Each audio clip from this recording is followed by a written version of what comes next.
दिकु जहाँ तीस दंग एनेज पे नेल का कोआ दिकु आयु हर दंग एनेज पे नेल का कोआ मुसला आयु हर लागड़ी एनेज पे नेल का कोआ से दिकु आयु हर बाबा हर जाहिर थान रे बंगा बुरु पे नेल का कोआ से जोल्हा आयु हर से बाबा हर मजी थान रे जोहर पे नेल का कोआ बापे नेल का कोआ से मेनखान नुकु नेल को पे आबोरेन संताल हर ओका लेका हरे कृष्ण हरे राम ए को माने नुकु को कीर्तन ए को उनको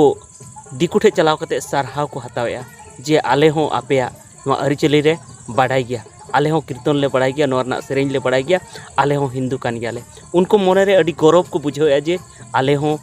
आपे लेका जतो आले बढ़ाई गया माने उनको को अपनारेआ उनारना गौरव उनको मेना तको मी बार हर नोहा को मेना बांगा सुड़ी तिली कुम्हर राजपूत नुकु को हो आबवा आरिचली मी बार तो को बढ़ाई गया और जोल्हा हो मी बार तुमदा रो को बढ़ाई गया सेरेंज आबवा को बढ़ाई गया मेनखान इन उनको मेन सनाया जहाँ तने की सुड़ी तिली कुंकल राजपूत जहाँ गे मेना को जुदी आबवा आरिचली रना मिद बार कथा को बाडाय रहो उनको दो आकुआ आरिचली दो बाको हिडिंग थेना और उनको को लेखा थेन गया जे इन दोन तिली कना इन दोन सुड़ी कना से इन दोन राजपूत कना इन दोन कुंकल कना मेनखान आबो उनको अपन अपना ठीक लेखान तायम तेदा आबो दो बाबुन लेखा उनको दो हिंदू की को लेखा थेना और मुस्लिम हो जुदी आबो को बाडाय रहो जहाँटा मुस्लिम जुदी नुति को चीड का तबन रहा उनी आज पहिल रे उनी दो मुसले की लेखा और हर ठे होय मेना जे इन दिन मुसलमान कान गया और सुड़ी तिली और कुंकल राजपूत उनको को हर ठे दो नवा को मेना जे आले दोले हिंदू कान गया उनको दो नवा को मेना जे इन हिंदू कान गे मेनखान इन हो आदिवासी आरिचलिन चेद का उनका के मुस्लिम हो नवा को मेना जे इन दिन मुस्लिम कान गया इन नमाज इन पढ़ा हर कनाई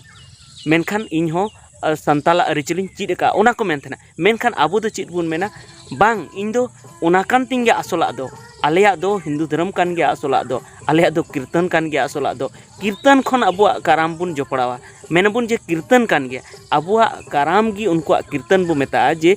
कई बेगार कना बांखान दो अबुआ दो कीर्तन कान गया तो नो नोंका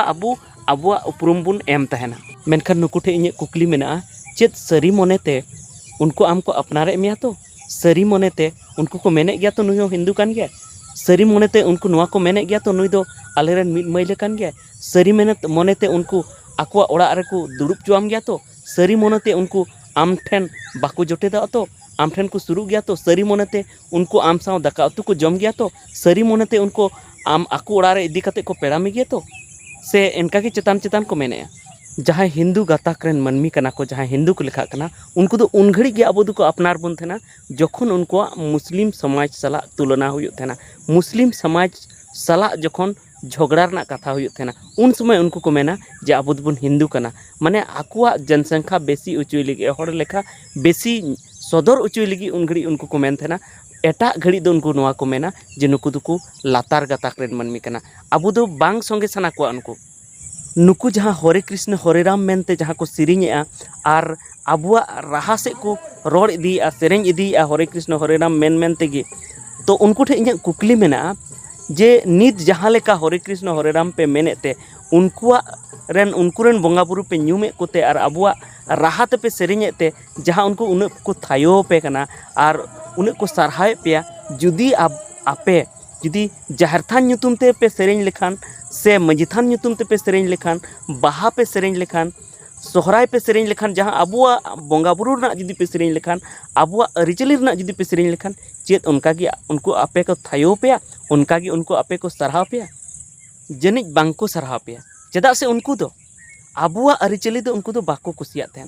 आकुआ अरिचली की उनको दो सरस को मनाव थे और आकुआ अरिचली सरस को मनावा और आकुआ अरिचली जुदी एटा होड़ को अपनारा तो उन घड़ी की को सरहाव को मेनखान जुदी आकु समांग रे जुदी एटा अरिचली होड़ जुदी आया अरिचली की जुदी ओंडे प्रमोट दा तो उनी दो हाँ ओंडे बाको कुसिया तो नुआ आपे बहर रे बोलो चे नुआ कथा जे उनको दो आकुआ धर्म एम प्रमोटे ते आकुआ जहाँ बंगा बुरु प्रमोटे ते उनी दो सरहावे मेया आमा बंगा बुरुम प्रमोट लिखाय आमा उपरुम प्रमोट लिखाय आमा उपरुम लहा से इदी रना मने लेखान उनी दो आम दो बाय सरहाव मेया और आमा उपरुम दो उनी दो आद सनायदी कना आया उपरूम सदर सनायदे कना उनी नोआय मेने जे आमा उपरूम दो चेद हो बनु तमा आया उपरूम गी आमा उपरूम कना माने आम दो बांग कनाम आज कनाम तो ओना इते नोआ जिनिस हुदिस लगती कान तबना अब जतो हर गी उनको को जहां हरे कृष्ण हरे राम ते उनको समांग को आंदोड़ का उनको हो उनको सावते जहां ओड़ा पूरे मेना पे नोआ वीडियो पे नेले तबना जहां ओनते पे गोयन कान तबना उनको को नोआ हुदिस लगती कना जे दिकु दो आज से एम चला आज एम सरहाविया आया कथाम रोड़ा तबेगी उनी दो सरहामिया जुदी आमा कथा उंडेम रोड लेखान आम लेका उंडे जुदी आज समांग्रम सदर लेनखान उनी दो तीसो बाय सरहामिया और आम दो हिरखोमा आम दो लातार से इदी रना चेष्टाया उनी दो मेना नुया जिनिस दो जेमन बांग लहा इnye जिनिस गी जेमन लहा तो ओना इयते आबू दो उनको दो बांग अपनार लगती कना आबुआ गी अपनार लगती कना और आबुआ गी लहा से इदी रना कुरुमुटु लगती कना तो ठीक गया तेहኛ वीडियो दो इने गी नोआ गी मेन रना तहे कना जे उनको जहां उनको दिकुआ अरिचली को अपनारे तबना से आरहों आबू को जहां दिकुआ अरिचली बुन अपनारे उना दो भागी कथा दो बांग कना आबुआ उपरूम मेटा रना कथा कना नोआ दो जुदी आबू उनको अरिचली बुन अपनारा तो आबुआ उपरूम दो मेटा आबुआ जाहिर थान मेटा आबुआ माजी थान मेटा आबुआ एनेज सेरिंग मेटा जतो मेटा चाबो तबना चेदा से आबुआ सेरिंग तला दो हरे कृष्ण हरे राम को दो बनुआ से जहां जुदी मुस्लिम से जुदी को चला कान तबना अल्लाह तला nyutum बनुआ आबुआ सेरिंग तला दो मारांग बुरु जाहिर एरा मारांग मोड़े को तुरुई को नोआ को गी मेना तो ओना इयते जुदी उनको आबो बन अपनार ऐसे तो आबुआ जहां अरिचली कना से आबुआ जहां सेरिंग कना सेरिंग रेना आसल जहां रेहेते कना ओना दो एकाल मेटा उतरोआ तो नोआ गे अरदास जतो खन मेना जे आबो दो उनको दो बाबुन अपनार मा आबुआ गिबुन सेरिंग मा आबुआ थान रे गिबुन बंगा बुरुई मा आर आबुआ अरिचली गिबुन अपनार मा तो ठीक गया नोआ को मेन कते गिन नोआ वीडियो दिन मुचे तबना जुदी भागी पे बुझाव का तो हर को ठेन नोआ पासनाव तबन पे तो ठीक है मा जोहार।